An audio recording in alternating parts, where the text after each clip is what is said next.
आज त्रिनितातिस काल के 5वें रविवार में हम लोग पहुंच पाते हैं और आज का रविवारी आराधना को आरंभ करने से पहले हम लोग आह्वान वचन सुनेंगे और जो हमें मिलता है भजन संहिता भजन नंबर 34 उसका पहला पद से 5वां पद तक। भजन संहिता भजन नंबर 34 उसका 1 से 5 तक। इसमें इस प्रकार लिखा हुआ है, मैं हर समय यहोवा को धन्य कहा करूँगा, उसकी स्तुति निरंतर मेरे मुख से होती रहेगी। मैं यहोवा पर घमंड करूँगा, नम्र लोग यह सुनकर आनंदित होंगे। मेरे साथ यहोवा की बड़ाई करो और आओ हम मिलकर उसके नाम की स्तुति करें। मैं यहोवा के पास गया, तब उसने मेरी सुन ली और मुझे पूरी रीति से निर्भय किया। जिन्होंने उसकी ओर दृष्टि की उन्होंने ज्योति पाई और उसका मुंह कभी काला न होने पाया। यहाँ तक आमीन। आइए हम लोग प्रार्थना करें। अनुग्रहकारी दयालु प्रेम पिता परमेश्वर, हम तुझे धन्यवाद देते हैं कि विगत सप्ताह और विगत दिनों में हम हर एक के साथ रहा और आज के इस पवित्र दिन में तो हम हर एक को ले पहुँचाया है। पिता परमेश्वर, हम तुझे लाखों लाख धन्यवाद देते हैं कि हर एक बातों में तू हमारे साथ रहा, हर एक कामों में हम हर एक की सहायता और अगुवाई किया है। पिता परमेश्वर, उसी प्रकार आज और आने वाला समय में तुम तो हम हर एक के साथ हो और विशेष करके पिता परमेश्वर आज का रविवारी आराधना में तो हम हर एक के साथ हो कि पिता परमेश्वर हम तेरी स्तुति और महिमा सच्चे मन और सच्चे हृदय से करने पाएँ और तेरे गीतों को, तेरे वचनों को सुनने पाएँ और अपने हृदय में रख करके उसके अनुसार अपने जीवन को आगे बढ़ाने पाएँ। प्रेम पिता परमेश्वर, तू हमें सहायता और अगुवाई करने वाला है। तू ही हमें अगुवाई कर कि हम तेरे संग संग चलने वाले होने पाएँ और पिता परमेश्वर इस विकट परिस्थिति में तू ही हमारे के साथ हो ले। हर प्रकार की जोखिम और बुराई से तू ही बचाए रख और पिता परमेश्वर हम हर एक को तेरी आत्मा की अगुवाई में हर दिन चलने के लिए सहायता और अगुवाई कर। प्रिय पिता परमेश्वर, आज के आह्वान वचन के अनुरूप पिता परमेश्वर हम अपने जीवन को आगे बढ़ाने पाएँ। हर एक घटी कमियों को तू दूर कर और हर एक प्रकार की बुराइयों से हमें अलग कर। पिता परमेश्वर, हमारे पापों को क्षमा कर। प्रार्थना यीशु के नाम से मांगते हैं, सुन और दया से ग्रहण करेंगे। आमीन।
परमेश्वर पिता और पुत्र और पवित्र आत्मा के नाम से आमीन।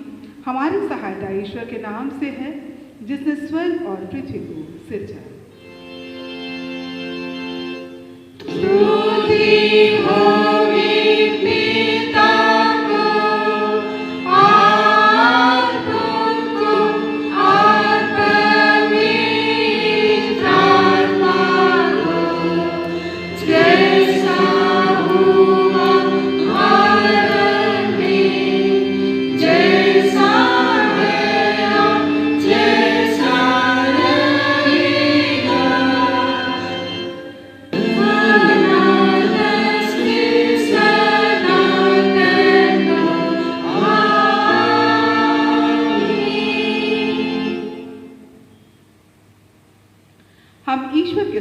अपने पापों को दीनताई से मान ले।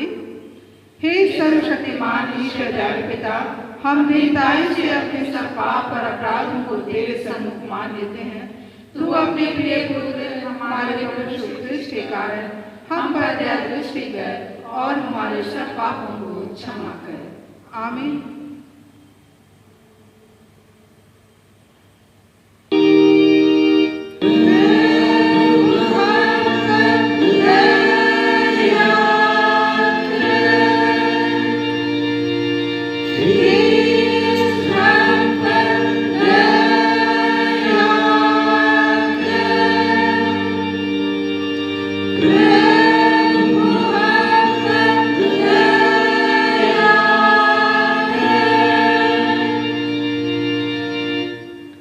शांतिदायक वचन सुने। पहाड़ सरक जाएंगे और पहाड़ियां हिल जाएंगी, पर मेरी दया तेरे पास से ना सरकेगी और न मेरे कुशल की वाचा हिलेगी। परमेश्वर दया करने हारा कहता है। यशायाह 54:10। आमीन।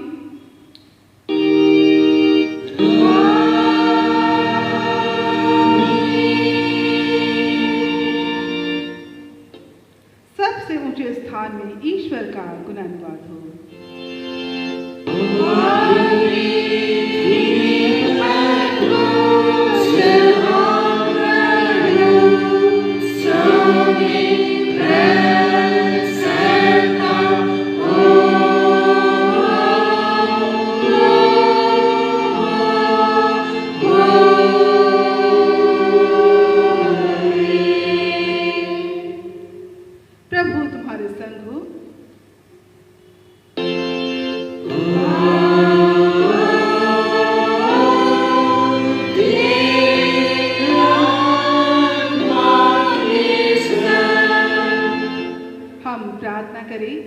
हे प्रिय प्रभु स्वर्गवासी पिता, हम तेरा धन्यवाद करते हैं कि तू अपनी कृपा से हमारा विनाश नहीं चाहता है, परंतु कि हम अपना मन तेरी ओर फिराएं और बच जाएं। हम तेरी विनती करते हैं, अपना पवित्र आत्मा हमको दे कि वह प्रतिदिन हमारे मनों में सच्चा पश्चाताप उत्पन्न करे, हमारे हृदयों में पाप क्षमा और अनंत जीवन की लालसा जन्मे और तेरी अपार कृपा को विश्वास से ग्रहण करने और उसमें स्थिर रहने के लिए हमको सामर्थ्य दे।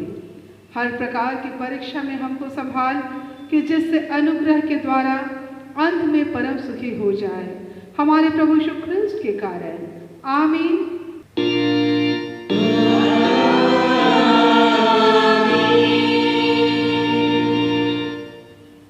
आज के लिए हम लोग पहला पाठ वचन सुनेंगे जो हमें मिलता है प्रेरितों के काम उसका 5वां अध्याय 34 से 42। प्रेरितों के काम उसका 5वां अध्याय 34 से 42। इसमें इस प्रकार लिखा हुआ है, परंतु गमलीएल नामक एक फरीसी ने, जो व्यवस्थापक और सब लोगों में माननीय था, न्यायालय में खड़े होकर प्रेरितों को थोड़ी देर के लिए बाहर कर देने की आज्ञा दी।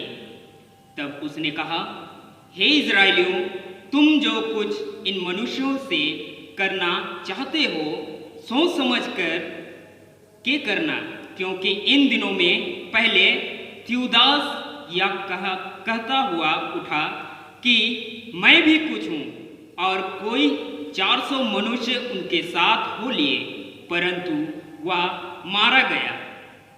और जितने लोग उसे मानते थे सब तितर बितर हुए और मिट गए।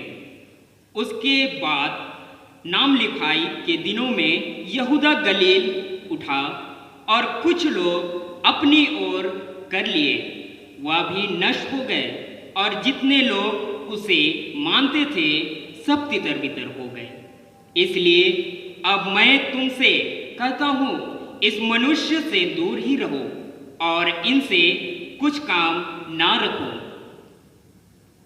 क्योंकि यदि या धर्म या काम मनुष्य की ओर से हो तब तो मिट जाएगा, परंतु यदि परमेश्वर की ओर से है तो तुम उन्हें कदापि मिटा ना सकोगे। कहीं ऐसा ना हो कि तुम परमेश्वर से भी लड़ने वाले ठहरो। तब उन्होंने उसकी बात मान ली और प्रेरितों को बुलाकर पिटवाया और यह आदेश देकर छोड़ दिया कि यीशु के नाम से फिर कोई बात ना करना। वे इन बात से आनंदित होकर सभा के सामने से चले गए कि हम उसके नाम के लिए अपमानित होने के योग्य तो ठहरे। वे प्रतिदिन मंदिर में और घर घर में उपदेश करने और इन बात पर सुसमाचार सुनाने से कि यीशु ही मसीह है ना रुके यहाँ तक। आमीन। तेरा धन्यवाद हो हे क्रिस्त यीशु। हालेलुया।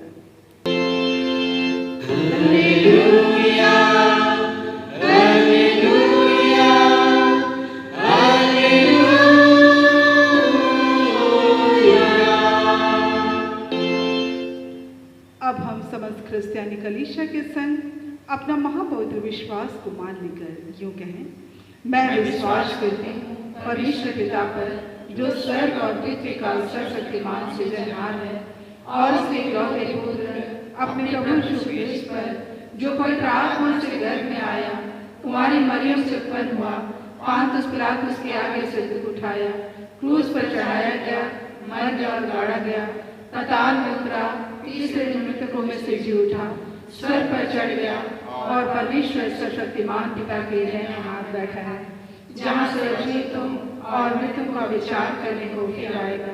मैं विश्वास करती हूँ पवित्र आत्मा पर, एक ही पवित्र क्रिस्तियानी कलीसिया, पवित्रों की संगत पर, पापों की क्षमा, देह के जीवने और अनंत जीवन पर।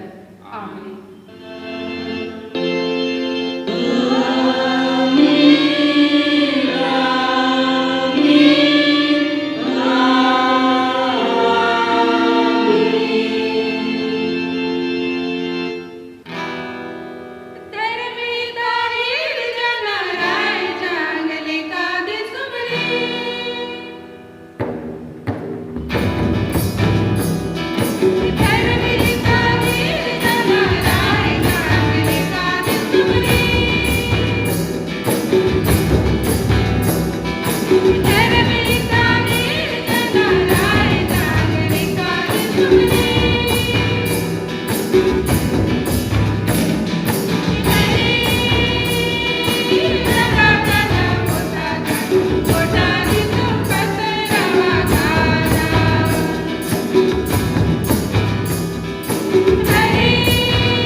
आप सबों को हमारे पिता परमेश्वर और उसके इकलौते पुत्र यीशु मसीह के नाम से अनुग्रह और शांति बहुत आयत से मिले।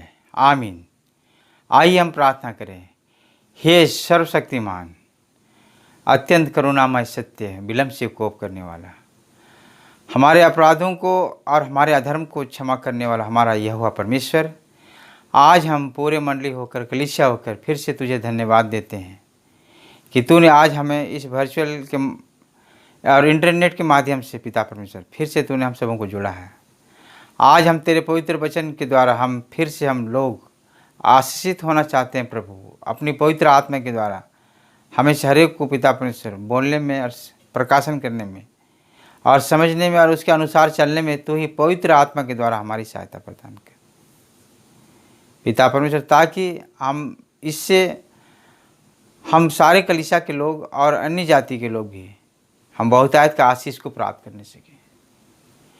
तेरे एकलौते पुत्र यीशु मसीह के नाम से मांगते हैं, सुन और स्वर्ग के राज में ग्रहण कर। आमीन। आज का वचन जो उपदेश के लिए ठहराया गया है, जो हमें मिलता है लूका का रचित सुसमाचार उसका 5वां अध्याय, उसका 1 पद से लेकर 11 पद तक। लूका का रचित सुसमाचार उसका 5वां अध्याय 1 पद से 11 पद तक इस प्रकार से लिखा हुआ है। प्रथम चेलों का बुलाया जाना। जब भीड़ परमेश्वर का वचन सुनने के लिए उस पर गिरी पड़ती थी और वह गन्नेसरत की झील के किनारे पर खड़ा था, तो ऐसा हुआ कि उसने झील के किनारे 2 नावें लगी हुई देखी और मछुए उन पर से उतरकर जाल धो रहे थे। उन नाव में से एक पर, जो शमौन की थी, चढ़कर उसने उससे विनती की कि किनारे से थोड़ा हटा ले चले, और वह बैठकर लोगों को नाव पर से उपदेश देने लगा। जब वह बातें कर चुका तो शमौन से कहा, गहरे में ले चल और मछलियां पकड़ने के लिए अपना जाल डालो। शमौन ने उसको उत्तर दिया, हे स्वामी, हमने सारी रात मेहनत की और कुछ न पकड़ा, तो भी तेरे कहने से जाल डालूंगा। जब उन्होंने ऐसा किया तो बहुत मछलियां घेर लाए और उनके जाल फटने लगे। इस पर उन्होंने अपने साथियों को, जो दूसरी नाव पर थे, संकेत किया कि आकर हमारी सहायता करो, और उन्होंने आकर दोनों नावें यहाँ तक भर ली कि वे डूबने लगी। यह देखकर शमौन पतरस यीशु के पांव पर गिरा और कहा, हे प्रभु, मेरे पास से जा, क्योंकि मैं पापी मनुष्य हूँ। क्योंकि इतनी मछलियों के पकड़े जाने से उसे और उसके साथियों को बहुत अचंभा हुआ, और वैसे ही जब्दी के पुत्र याकूब और यूहन्ना को भी, जो शमौन के सहभागी थे, अचंभा हुआ। तब यीशु ने शमौन से कहा, मत डर, अब से तू मनुष्यों को जीवता पकड़ा करेगा। और वे नावों को किनारे पर ले गए और सब कुछ छोड़कर उसके पीछे हो लिए। आमीन। मसीह यीशु में प्रिय भाई और बहनों, आज हम त्रिनितातीस के बाद 5वें रविवार में हम प्रवेश कर चुके हैं।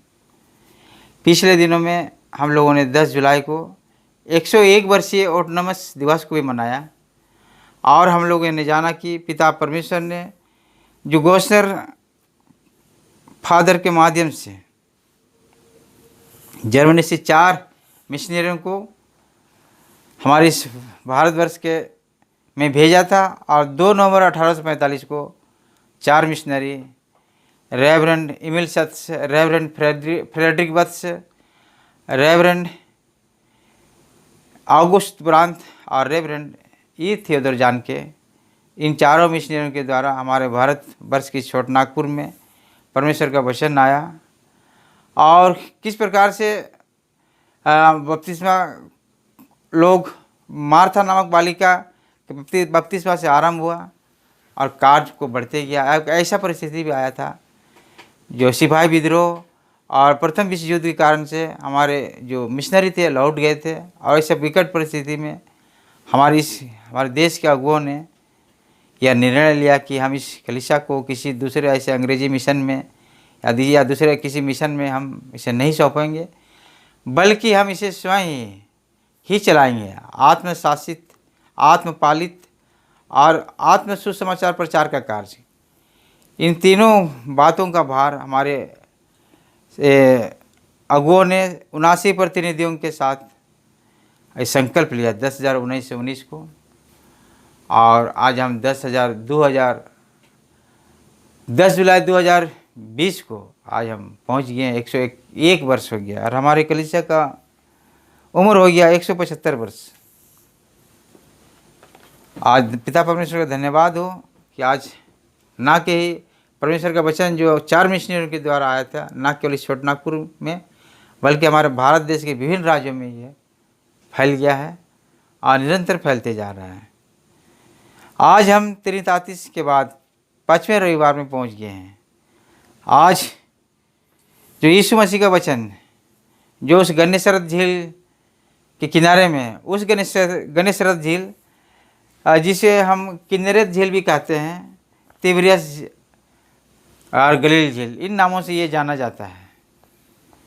यीशु मसीह उस गलील झील के या उस तिबरियस झील के या गन्नेसरत झील के अंतर्गत उधर में बहुत प्रचार कार्य का काम किया था। उन क्षेत्रों में बहुत ज़्यादा सेवकाई की थी। आज के वचन में भी हम देखते हैं कि यीशु मसीह का वहाँ पर बड़ी घटना है। प्रथम चेलों का बुलाया जाना है। किस प्रकार से वहाँ पर अद्भुत एक घटना होती है। और उन दिनों में पतरस जो साइमन कहलाता था, जिसका नाम साइमन था, और उसका जब्दी के पुत्र याकूब और यूहन्ना, और मत्ती रचित सुसमाचार में जाएंगे वहाँ अंद्रियास का भी नाम आया है। ये लोग मछली मारने के लिए जो गलील की झील में जाते रहते थे और वहीं से उनका जीविका उपार्जन होता था, वहीं से मछली। और पतरस मछली मारने में उनका बहुत दक्षता प्राप्त था, बहुत उनको टैलेंट था। अच्छे अच्छे जगह से, अच्छे गहरों से भी वो मछली को मारता था और इसके प्रति उसको घमंड भी था। और उस समय रात भर उन्होंने जाल फेंका था और सुबह में वो लोग उसको कुछ मिला नहीं और वो लोग जाल को धो रहे थे और घर जाने की तैयारी कर रहे थे। तो उसी समय यीशु मसीह जो उनके पीछे पीछे हज़ारों में भीड़ चलती थी। हम लोग जानते हैं कि किस प्रकार से जो 5000 लोगों को, जो पुरुषों की संख्या थी, 5 रोटी और 2 मछली से तृप्त किया था। 5000 पुरुष मतलब लगभग 20,000 लोग, स्त्रियों को मिला देने से और भी युवक युवतियों को, बाल बच्चों को मिलाने से 20,000 की भीड़ के बराबर अनुमान लगाया जाता है। उतना भीड़, सब लोग यीशु मसीह का वचन सुनते थे और पीछे पीछे जाते थे। 3-3 दिन तक भी भूख लगता था, फिर भी नहीं छोड़ते थे। वैसे ही कोई बड़ी ही भीड़ थी होगी। जब यीशु मसीह देखा कि बड़ी भीड़ गिर पड़ रही है यीशु मसीह से मिलने के लिए, उसका वचन सुनने के लिए, तब वहाँ पर जो उसी गलील की झील में जहाँ पर पतरस और उसके साथियों ने, याकूब यूहन्ना ने, वहाँ पर जो जाल को धो रहे थे, तो वहाँ पहुँचा। तो उसमें देखा कि उसमें से एक जो नाव थी शमौन का था। और ऐसा बात नहीं है कि उस गलील के झील के सामने ये पहली बार मिल रहा है, ऐसी बात नहीं, पहले भी मिल चुका था यीशु मसीह उन लोगों से। और इसके पहले हम ये जाएंगे तो वहाँ पर पतरस के साथ और अन्य लोगों को भी यीशु मसीह ने चंगा करने का बात आता है। 4 अध्याय में ही ये मिलता है। पतरस याकूब यूहन्ना से पर यीशु मसीह पहले भी मिल चुका था। और आज उसमें शमौन को बोल रहा है कि इस नाव को थोड़ा सा ऐसे जगह में लगाओ जहाँ से वो उपदेश करे कि सब लोग उससे देख सकें। यानी किनारे तरफ से थोड़ा सा हटा के अंदर तरफ ले जाए, ताकि लोग ऐसे जगह में रखना है जहाँ से वो उपदेश देंगे और सब लोग सुन पाएंगे। वो विनती किया और उसने उससे विनती की पतरस से, तो उसका सम्मान मान लिया और जैसा यीशु मसीह ने बोला वैसा ही किया। और वहाँ पर बैठ करके, उसके नाव पर बैठ करके यीशु मसीह उपदेश देने लगा। जब वो उपदेश देकर ख़त्म किया, तब शमौन को बोला, तेरा नाव को जो तुम जिसमें वो मछली मारने का काम करता था, उससे जाल को फैलाता था, उसको बोला कि थोड़ा गहरे में ले चलो। बोला। पतरस ताजुब कर रहा है, अंदर अंदर चिंतित भी हो रहा है। और वो बहुत थोड़ा दक्षता था, उसका नॉलेज बहुत था। बोलता था आज दिन के समय है, इस समय में मछलियाँ बहुत गहराई में रहता है, अभी फेंकने से भी नहीं लगेगा। इस चीज़ को वो जान रहा था। लेकिन यीशु मसीह कहने से वो गहरे में चला गया। उसके बाद वो जाल डालने के लिए वो सामान इस बात को बोला भी था कि हम लोगों ने सारी रात मेहनत की थी और कुछ भी नहीं पकड़ पाया, फिर भी तू कहता है तो हम जरूर से जाल डालेंगे। तब वैसा करने से वहाँ बहुत मछलियाँ घेर लाया वो लोग, उनकी जाल फटने लगी। और भी अपने साथियों को इशारा किया कि उनकी सहायता करे, और भी नाव आया, दोनों नाव में भर गया मछली, इतना तक भर गया कि नाव भी डूबने लगी, ऐसा लिखा हुआ है। जब याद देखा पसवान पतरस तो यीशु के पांव पर गिरा और कहा, हे प्रभु मेरे पास से जा, क्योंकि मैं पापी मनुष्य हूँ। उसके बाद घमंड था, लेकिन देखा कि वो अपने पापों से पछतावा किया और यीशु मसीह के सामने वो नम्रता से उनके पास आया और बोल रहा, मेरे पास से जा, क्योंकि मैं पापी मनुष्य हूँ। इतने सारे मछली पकड़े जाने के कारण से वह बहुत अचंभित थे। और उनके साथ जब्दी के पुत्र याकूब और यूहन्ना भी इस बातों को देखे जो उनके सहभागी थे, उन्हें भी बहुत अचंभा हुआ। तब यीशु मसीह ने शमौन से कहा, मत डर, अब तू मनुष्यों को जीवता पकड़ा करेगा।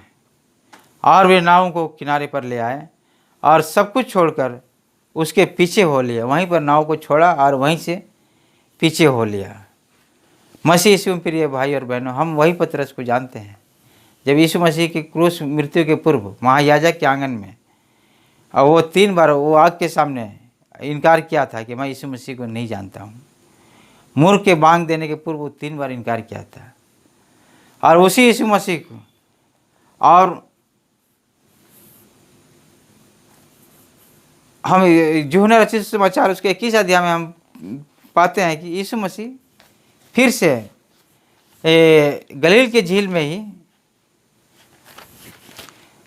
पतरस के साथ और 6 चेलों को एक साथ वहाँ पर भी उनको दर्शन दिया था जी उठने के बाद में।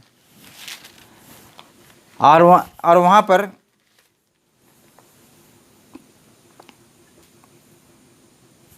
जो तिब्रियस झील के किनारे जो चेलों पर प्रकट हुआ था, यीशु मसीह जी उठने के बाद पतरस के साथ और 6 चेले थे। वहाँ पर यीशु मसीह फिर उससे मिलता है। हम इसको 21 अध्याय के 20 से 21 अध्याय का हम 15 पद से लेकर के और 19 पद तक में हम देखते हैं कि यीशु मसीह ने उससे पूछा था, क्या तू मुझसे प्रेम रखता है? हाँ प्रभु, तू तो जानता है कि मैं तुझसे प्रीति रखता हूँ। तब उसने कहा, मेरे मेमनों को चरा। दूसरी बार यीशु मसीह ने बोला, हे शमौन यूहन्ना के पुत्र, क्या तू मुझसे प्रेम रखता है? उसने उससे कहा, हाँ प्रभु, तू जानता है कि मैं तुझसे प्रीति रखता हूँ। उसने उससे कहा, मेरी भेड़ों की रखवाली कर। उसी प्रकार से यीशु मसीह ने तीसरी बार उससे कहा, हे शमौन यूहन्ना के पुत्र, क्या तू मुझसे प्रीति रखता है? पतरस उदास हुआ कि उससे तीसरी बार ऐसा कहा, क्या तू मुझसे प्रीति रखता है? और उससे कहा, हे प्रभु, तू तो सब कुछ जानता है, तू यह जानता है कि मैं तुझसे प्रीति रखता हूँ। यीशु ने उससे कहा, मेरे भेड़ों को चरा। हम देखें किस प्रकार से क्रूस मृत्यु के पूर्व में जिस आग के सामने यीशु पतरस ने 3 बार इनकार किया था, यहाँ पर जो यीशु मसीह ने आग के सामने उन लोगों के लिए खाने के लिए मछली और ये तैयार किया था, वही आग के सामने ही उनसे 3 बार वो स्वीकार भी उनसे कराया और पतरस को पूर्ण रीति से उसको बुला लिया। यही पतरस, याकूब, यूहन्ना, अंद्रियास हम यहाँ देखते हैं कि प्रथम चेले के रूप में ये बुलाया जाना का घटना है। और यही पतरस जो 35 के दिन में जब यरूशलेम में खुलेआम प्रचार कर रहा था और लोगों को बोल रहा था, जिस क्रूस यीशु मसीह को, जो परमेश्वर के पुत्र को, यीशु नासरी को जो तुमने अधर्मियों के हाथों में सौंपा और धर्मी को व्यक्ति को रखने के बदले तुमने एक अधर्मी व्यक्ति को रखना पसंद किया, बर्रब्बा को, और उसे दोषी ठहरा करके क्रूस पर तूने चढ़ाया, मृत्यु दंड दिलाया। उसी मसीह को परमेश्वर ने मुर्दों में से जिलाया, मृतकों में से जिलाया और प्रभु ठहराया और उसके दाहिने ओर, अपने दाहिने ओर विराजमान भी किया, स्वर्ग और पृथ्वी का सारा अधिकार भी दिया। तभी वहाँ यहूदी लोग करने लगे कि हम क्या करें। तो बोले कि तुम्हें अपने पापों से पछताव करना होगा और यीशु मसीह के नाम से बपतिस्मा लेना होगा, तब तुम पवित्र आत्मा पाओगे। उस दिन 3000 लोग यीशु मसीह में मिल गए और बपतिस्मा लिया और वो पवित्र आत्मा भी मिला। वही पतरस और वही चेला जिसे यीशु मसीह ने आज के वचन के द्वारा उनके प्रथम चेले के रूप में उन्हें बुलाया था। हम पेंतीकोस्त के दिन में देखते हैं किस प्रकार से यीशु मसीह ने जो बोला था कि मैं जाता हूँ और वह सहायक जो सर्वदा तेरे साथ रहेगा पिता की ओर से मिलेगा मेरे नाम से, मैं जाऊँगा तो तुम्हें मिलेगा। और पेंतीकोस्त के दिन यीशु मसीह के जी उठने के 50वें दिन में जब स्वर्ग से पवित्र आत्मा चेलों पर उतरा, वे लोग अन्य अन्य भाषाओं को बोलने लगे। वो एक ही जो बोल रहे थे वहाँ पर जो पूरे दुनिया के लोग, उसमें वहाँ पर यहूदी लोग विभिन्न स्थान से पूरे दुनिया के विभिन्न जगहों से पेंतीकोस्त पर्व को मनाने के लिए आए थे। वहाँ पर वो लोग अपने अपनी भाषा में उसके बातों को समझ रहे थे। वो एक ही भाषा में बोलते थे, ये लोग सब लोग अपनी अपनी भाषा में बोलते थे। ऐसा बड़ा अनुग्रह परमेश्वर पिता ने उन्हें दिया। अपने वायदे के अनुसार, यीशु मसीह के वायदे के अनुसार उन्हें पवित्र आत्मा मिला। और वही पतरस जो हमारे प्रथम जो कलीसिया का वहाँ से आरंभ हुआ और रोम में वो प्रथम हम कह सकते हैं कैथोलिक चर्च के, रोमन कैथोलिक चर्च के वो प्रथम बिशप या प्रथम पोप के रूप में भी हम उसको जान सकते हैं। और उन्हीं के समय से ये हमारे पूरे दुनिया में कलीसिया फैल गया। और वही पतरस जो नीरो के सम्राट के शासनकाल में लगभग 65 ईस्वी में वो शहीद हो गया। उन्हें उल्टा क्रूस का दंड दिया गया। वही पतरस जो कलीसिया का मैंने वहाँ से आरंभ हुआ। आज पूरे विश्व में दुनिया के आधी आबादी से भी ज़्यादा आज मसीह लोग हैं। ऐसा बड़ा काम उसके द्वारा परमेश्वर ने किया। आज मसीह में प्रिय और भाई और बहनों, आज हमें परमेश्वर विभिन्न बातों से अपने वचन के द्वारा से आज हम हमें हर एक को बुलाता है और अपनी आज्ञाओं को देता है कि हम उसकी आज्ञाओं को हम माने और आशीष को प्राप्त करें और उसके संगति में हम शामिल हों। आज प्रत्येक दिन अपने पवित्र वचन के द्वारा से हम इस हर एक को विभिन्न प्रकार माध्यम से आज भी हम सबों को चेले के रूप में, शिष्य के रूप में अपने कार्यों को करने के लिए हमको आज भी चाहता है।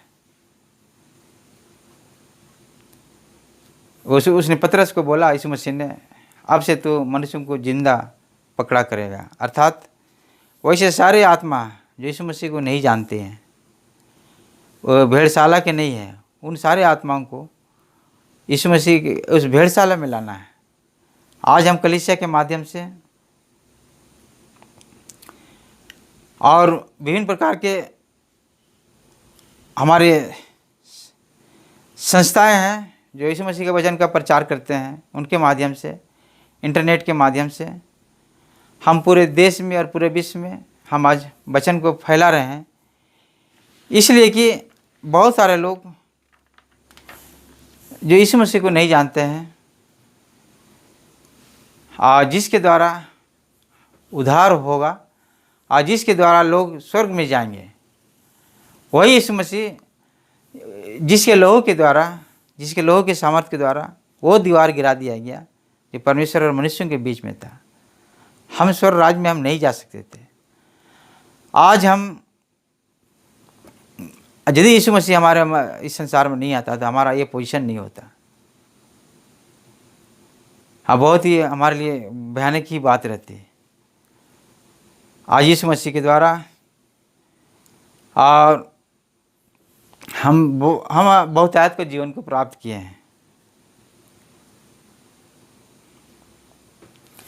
इसलिए आइए आज हम जो हमारा वचन है, आज का जो वचन है, ये हमारा ये बुलाहट है। ये प्रथम चेले के रूप में यीशु मसीह ने पतरस, याकूब, यूहन्ना, अंद्रियास इनको बुलाया। और आज भी हमारे जीवन में विभिन्न प्रकार की बुलाहट है। हम उस बुलाहट को हम अवश्य समझें। बहुत सारे कार्य हैं, विभिन्न कार्यों के माध्यम से हम परमेश्वर के वचन को हम आज अपने जीवन से हम प्रचार कर सकते हैं। विभिन्न प्रकार का दान, पवित्र आत्मा का दान आज यीशु मसीह हम सबों को देना चाहता है और हम सबों को दिया है। और उन सारे दानों को जो परमेश्वर ने हमारे जीवन में टैलेंट के रूप में दिया है, एक तोड़े के रूप में दिया है, हम जरूर से उसका हम उपयोग करके बहुत सारे भले कार्यों को और बहुत सारे आत्माओं को यीशु मसीह के पास लाना है। आज हम बहुत सारे लोग यीशु मसीह के काम को करने के लिए और उसके राज को बढ़ती काम करने के लिए विभिन्न प्रकार का हम बहाना बनाते हैं। हम जानते हैं कि ये लूका 14 उसका 15 से 24 में कि भोज का दृष्टांत को जानते हैं। किसी मनुष्य ने बड़ा भोज दिया, जब भोज का तैयार हो गया तो जो मनुष्य, जो मालिक था, वो दासों को भेजा, जाओ लोगों को बुलाओ जिनको जिनको निमंत्रण दे दिया गया है कि भोजन तैयार है। तो पहला व्यक्ति ने बोला कि मैंने खेत मोल लिया है, अवश्य है कि मैं हमको देखना है, इसलिए मैं उस भोज में नहीं जा सकता हूँ। और एक व्यक्ति ने बोला मैंने 5 जोड़े बैल लिए हैं, अवश्य है कि मैं उसको परखूँ और हमारे पास समय नहीं है। और एक व्यक्ति ने बोला मैंने विवाह किया है, इसलिए हम अभी हमको जा नहीं सकते। इस प्रकार से लोग बहाना बनाए और नहीं गए। आज हमारे जीवन में बहुत सारे आज हमारे मध्य में भी परमेश्वर कार्य को करने के लिए बहुत सारे बुलाहट है और बहुत सारे अवसर प्राप्त होते हैं, लेकिन हम उसका इनकार करते हैं और विभिन्न प्रकार का बहाना बनाते हैं और हम अपने को ऐसा चलाते हैं कि अपने आप को हम परमेश्वर को हम खुद चलाना चाहते हैं अपनी इच्छा से और अपने जीवन शैली से। इसलिए आइए, आज यीशु मसीह ने हमारे लिए बड़ा काम करके चला गया है। चेलों को नियुक्त किया और चेले लोग हम लोगों को नियुक्त किए। आज हम जितने भी हैं, मंडली के भाई बहन लोग हैं, कलीसिया के लोग हैं, जो यीशु मसीह पर विश्वास किए, बपतिस्मा लिए और उस पर अपना जीवन समर्पित किया है। पहला पत्र से उसका 2 उसका 8 से 9 में आगे जो वचन लिखता है, परंतु अब तुम एक चुने हुए लोग हो, पवित्र लोग हो, राजपदधारी याजकों के समाज हो।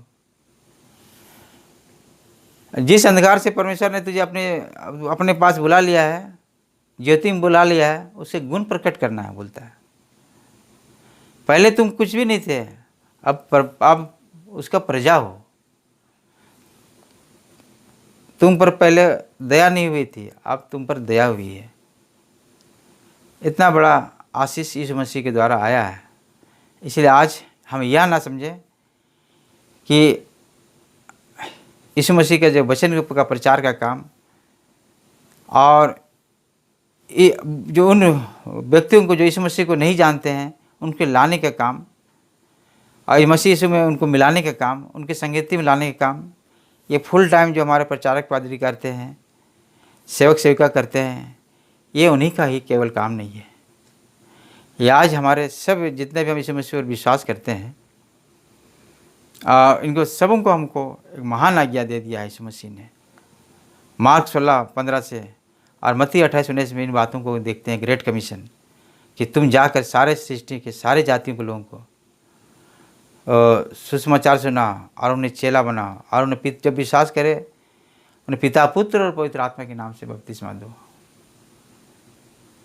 विश्वास करने वालों में ये चिन्ह होंगे कि मेरे नाम से दुष्ट आत्माओं को निकालेंगे, सांपों को उठा लेंगे,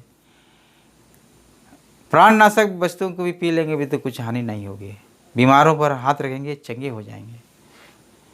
बहुत सारा प्रतिज्ञा और बहुत सारा हमको यीशु मसीह वाचा हमको दे के गया है कि स्वर्ग भी और पृथ्वी भी सब मेरे अधिकार में है और तुमको दुनिया के कोई भी छोर में और कोई भी कोने में तुमको डरने की आवश्यकता नहीं है, क्योंकि स्वर्ग और पृथ्वी सब मेरा है। तुम प्रचार करो और उनको लाने का काम हमारा है। तुम रोगियों पर हाथ रखो, उनको चंगा करने का काम हमारा है। इसलिए मसीह यीशु में प्रिय भाई और बहनों, आज हम उसके बुलाए हुए बेटे बेटियां हैं, ले पालक पुत्र पुत्रियां हम कल आए गए हैं, उसके घराने के हो गए हैं। जिस प्रकार से यीशु मसीह ने उन 12 चेलों को और 70 चेलों को और नियुक्त किया था कि वो उनके कार्यों को करने के लिए, आज हमारे जो चेले थे वे लोग शहीद होकर चले गए। आज हम लोगों को ये कर्तव्य है और हम पर यह भार दिया गया है कि और भी हमारी जो दुनिया की आबादी जो 7 अरब से भी ज़्यादा है, उनके बीच में हम विभिन्न जातियों के बीच में हमको यीशु मसीह का वचन को प्रचार करना है। जो जिम्मेदारी उन्होंने अपने चेलों को दिया था, वो जिम्मेदारी आज हम हर एक विश्वासी भाई बहनों को मिला है। आज हम कलीसिया के माध्यम से, विभिन्न संस्था के माध्यम से हम लोग आज इसको यीशु मसीह के वचन को प्रचार करने के लिए हम निरंतर लगे हुए हैं। इसलिए आज हम उस सोए हुए विश्वासी के नहीं और हम हमारा जीवन एक मृत क्रिस्तान के रूप में नहीं हो, वरन एक जीवित मसीह के रूप में हमारा होना चाहिए। हम विश्वास करते हैं तो हमारा कर्म भी वैसा होना है। कर्म बिना विश्वास व्यर्थ है। इसलिए आइए कि हम ये जरूर से, यीशु मसीह ने बहुत सारे कामों को करने के लिए दिया है, भले कामों को करने के लिए, उनके वचन को प्रचार करने के लिए, हम सब लोग एक साथ एक आत्मा में स्थिर होकर के और एक चित होकर के और उनके सुसमाचार के परिश्रम को, सुसमाचार के विश्वास को और प्रचार को हमको निरंतर करते जाना है। फिलिपी 1 उसका 27 में ये लिखता है, फिलिपी 1:27,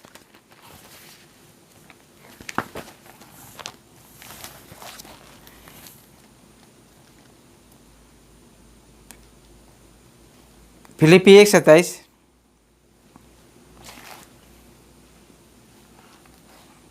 केवल इतना करो कि तुम्हारा चाल चलन मसीह के सुसमाचार के योग्य हो, कि चाहे मैं आकर तुम्हें देखूं चाहे ना भी आऊं, तुम्हारे विषय में यही सुनूं कि तुम एक ही आत्मा में स्थिर हो और एक चित्त होकर सुसमाचार के विश्वास के लिए परिश्रम करते रहते हो। ये पौलुस प्रेरित फिलिपी मंडियों को लिखा था। हम तुमको देखने आए चाहे नहीं आए, लेकिन तुम्हारे बारे में यही जाने कि तुम एक साथ मिल करके एक आत्मा में और एक चित्त होकर के, कोई मतभेद नहीं, तुम सुसमाचार के काम को करते हो। आज वैसे ही हम सबों को जो यीशु मसीह ने जो आज्ञा दी है, हम सबों को चेला के रूप में, बेटा बेटी के रूप में, शिष्य के रूप में, एवेंजलिस्ट के रूप में, प्रचारक पादरी के रूप में, जितने भी हम सबों को नियुक्त किया है, आज हम सबको ये बराबर का जिम्मेदारी दिया गया है। हर एक विश्वासी लोगों को, हर एक हमारे जितने भी बुलाए गए हैं सब लोग को, कि हम उसका वचन का प्रचार को और मनुष्यों को जिंदा पकड़ने का काम, अर्थात वैसी आत्मा जो यीशु मसीह को नहीं जानती है, उनको पकड़ कर यीशु मसीह के सामने लाने के लिए ये काम सब हमको दिया गया है। इसलिए आज हमको डरने की बात नहीं है। सब कुछ हमारे जीवन में यीशु मसीह ने दिया है, धन दौलत समय मन सब दिया है। अब उसको हम निस्वार्थ भावना से हम सारा चीज़ हमको इस परमेश्वर के इस पवित्र कार्य में और इस महान आज्ञा के कार्य में हमको निरंतर इसको पूरी रीति से लगाना है, सारे शक्ति से, सारे जीव से और सारे मन से ईश्वर से प्रेम रखना है। मसीह यीशु में प्रिय भाई और बहनों, आज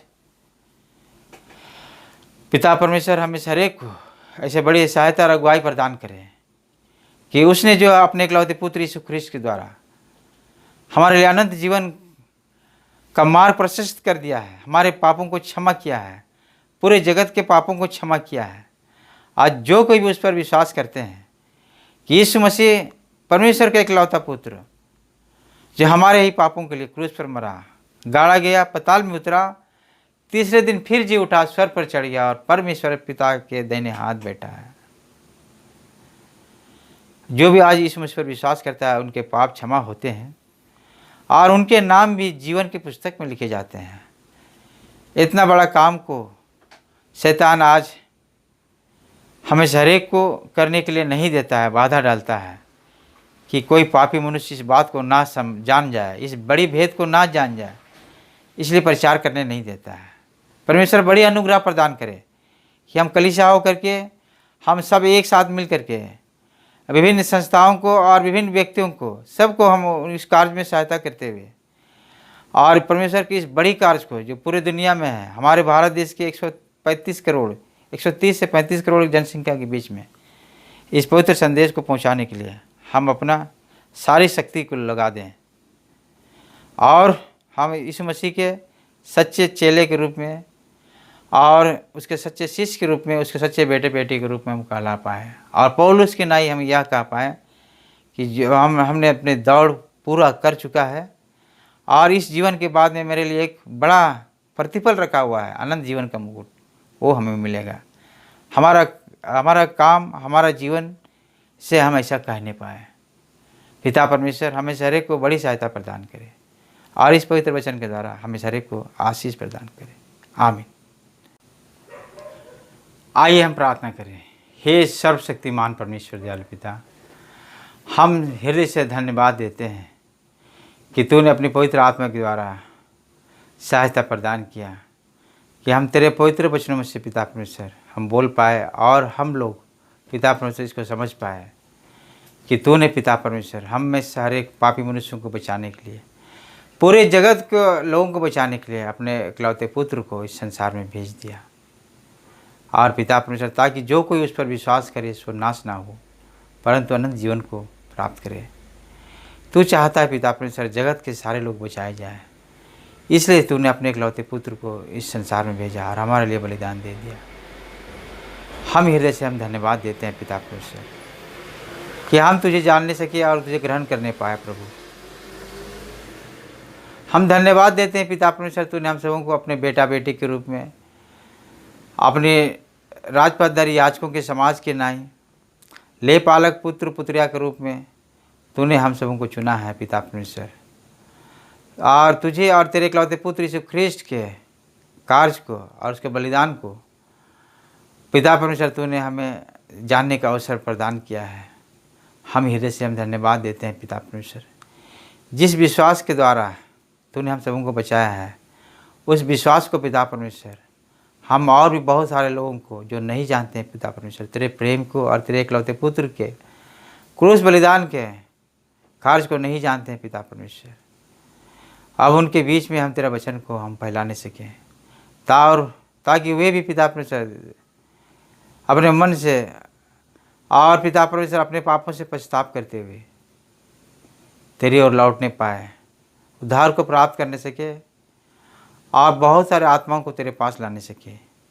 पिता परमेश्वर हम प्रार्थना करते हैं इस वचन के द्वारा हमारे कलीसिया को, पूरे सारे कलीसिया को और भी अन्य जातियों को, जितने भी पिता परमेश्वर इस वचन को सुनते हैं, सबों को पिता परमेश्वर बहुतायत का आशीष प्रदान करे कि तेरे वचन के द्वारा बहुत सारे लोग तेरे पास आने सके और वो जीवन बहुतायत का जीवन जो तूने अपने इकलौते पुत्र यीशु ख्रिस्ट के द्वारा हमें सारे को देना चाहता है, सब लोग उसे प्राप्त करने सकें पिता परमेश्वर। और यही हमारी प्रार्थना है, तेरे इकलौते पुत्र यीशु मसीह के नाम से मांगते हैं, सुन और स्वर्ग के राज में ग्रहण कर। आमीन। और ईश्वर की शांति जो समस्त ज्ञान से ऊर्ध्व है, हमेशा हरेक के मन हृदय की रक्षा रखवाली अब से लेकर सदालोक तक करता रहे। आमीन। तो अभी कैसा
आइए हम पिता परमेश्वर को सारे बातों के लिए हम धन्यवाद दें और प्रार्थना करें।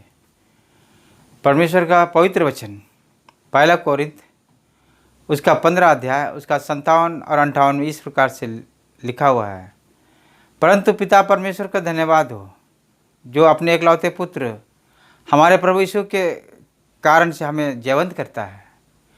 इसलिए हे मेरे भाइयों, दृढ़ और अटल रहो और प्रभु के काम में सर्वदा बढ़ते जाओ, क्योंकि तुम जानते हो कि यह काम, तुम्हारा सारा काम प्रभु में व्यर्थ नहीं है। आमीन।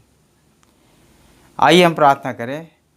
हे सर्वशक्तिमान परमेश्वर दयालु पिता, पुनः हम सब मिलकर के तुझे धन्यवाद देते हैं कि आज तूने हमें हरेक को इस इंटरनेट के माध्यम से तूने अपने पवित्र वचन को प्रकाशन करने में और उसे सुनने और सीखने में तूने सहायता प्रदान किया है। पिता परमेश्वर, हम हृदय से हम धन्यवाद देते हैं पिता परमेश्वर, आज के पवित्र वचन के द्वारा हम पूरे कलीसिया के लोग आशीषित होने सके और जितने भी अन्य जाति के लोग इस वचन को सुनते हैं प्रभु, वे भी आशीषित होने सके कि उद्धार सिर्फ इस पृथ्वी में और स्वर्ग में कोई दूसरा नाम नहीं है, सिर्फ यीशु मसीह के नाम है जिस नाम से लोग उद्धार पाएंगे।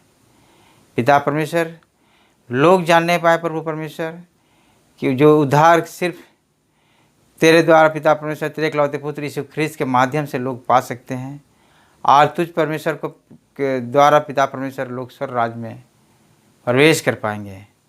पिता परमेश्वर, ऐसा बड़ा अनुग्रह और सहायता प्रदान कर कि जो पिता परमेश्वर तूने अपने इस प्रेम को प्रकट करने के लिए अपने दासों को, दासियों को, इस और बहुजगताओं को पिता परमेश्वर तूने चुना और हमारे मध्य में पूरे जगत में पिता परमेश्वर अपने बातों को प्रकट किया।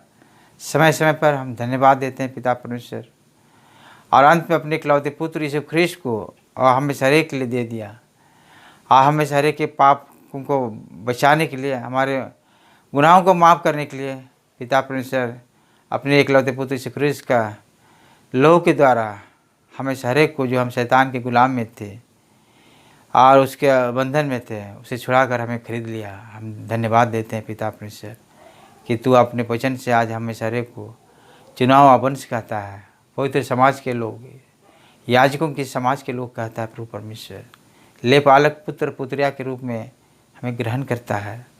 ऐसी बड़ी दया और अनुग्रह के लिए हम धन्यवाद देते हैं पिता परमेश्वर। हम जब तक जीवित रहते हैं पिता परमेश्वर, जो हमारे पास शक्ति है, धन, मन और समय, जो भी हमारे जीवन में शक्ति है पिता परमेश्वर, जब तक हम जीते हैं, हम तेरे शिष्य के रूप में और तेरे अगुए के रूप में, सेवक सेविका के रूप में, सच्चे विश्वासी के रूप में पिता परमेश्वर, हम पूरे शक्ति से हम तेरे पवित्र कार्य को, तेरे पवित्र वचन को पिता परमेश्वर हम फैलाने सकें, ताकि जो इच्छा तेरी है पिता परमेश्वर वो पूरा होने पाए।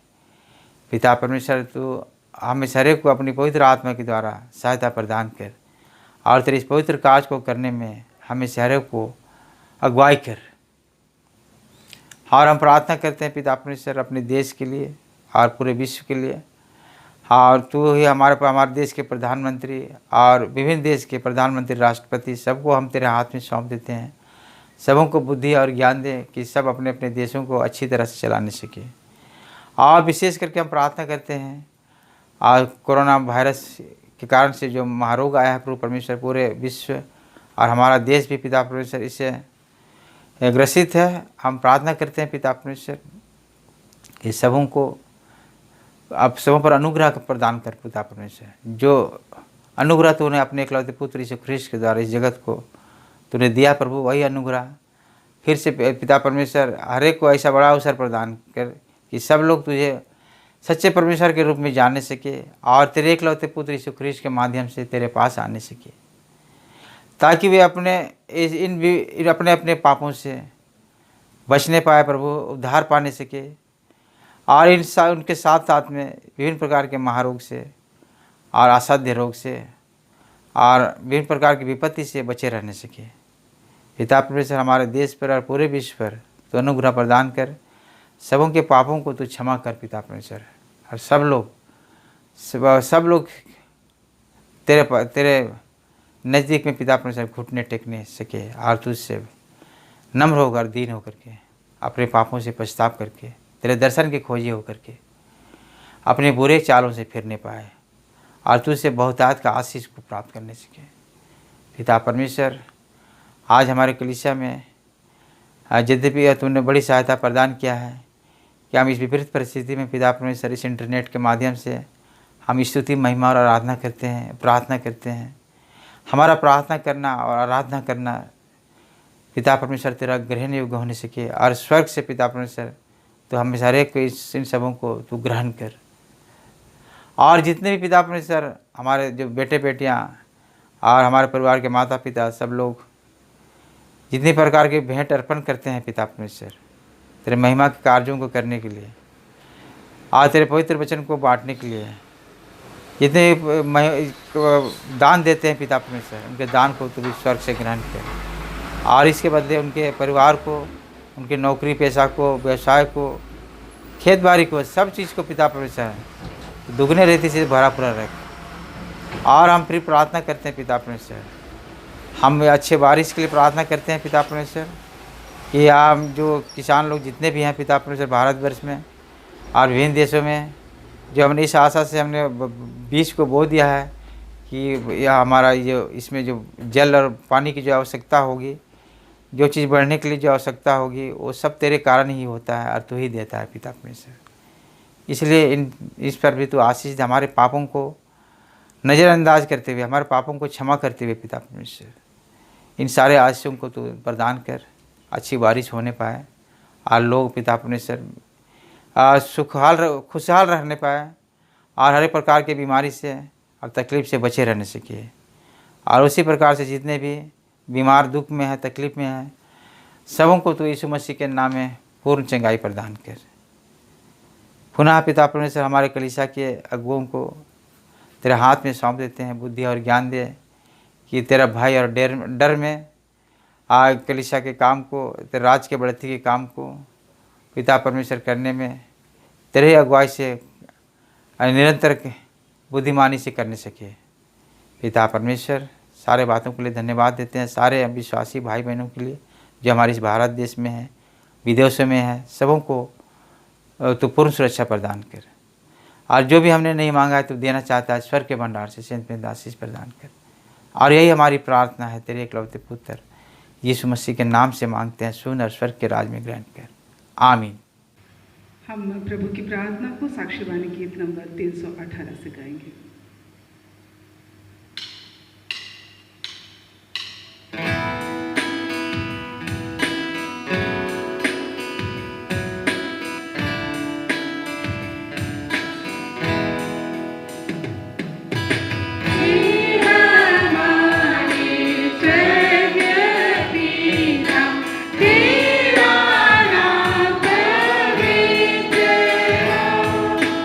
तेरा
परमेश्वर का आशीर्वाद विश्वासी और दीन मन से ग्रहण करे। परमेश्वर तुझे आशीष देवे और तेरी रक्षा करे। परमेश्वर अपना मुंह तुझे प्रकाश करे और तुझ पर अनुग्रह करे। परमेश्वर अपना मुंह तुझे प्रकाश करे और तुझे कुशल देवे। आमीन।